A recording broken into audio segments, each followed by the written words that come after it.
Assalaamu calaykum walaalayaal kusoo dhawaada Boundless Media Somali News waa anigoo ah Ridwaan Cali oo maanta inii haya war yaroo kooban oo kasoo baxaya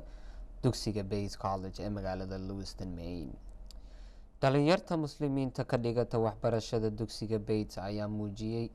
nacambaareeyay markii maamulka Bates College iyo booliska Lewiston ayaa baaritaan ku furay dhalinyarada taageeraya xuquuqda Palestine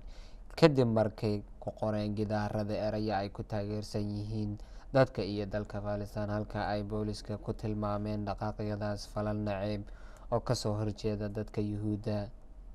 booliska Lewiston ayaa u gudbiyay arrintaas madaxda sare ee gobolka, laakiin baaritaan ka bacdi dambi baare Margie Perkovich ayaa sheegay inay ardaydaas aynan wax gaarsiinin ama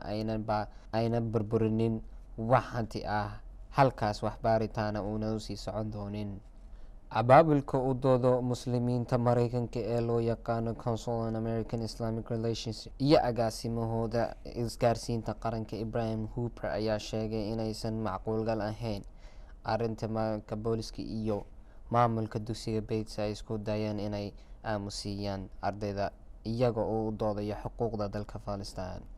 kuna daray inuu ku raacsan yahay go-aanka uu gaaray xeer ilaaliyaha guud ee gobolka Maine. waa hagaag walaalayaal, halkaasna waxaa noogu dhan warkii koobnaa idiga haynay dugsiga Bates. halkan haddana waxaan idin leenahay habeen wanaagsan iyo waa inoo mar kale.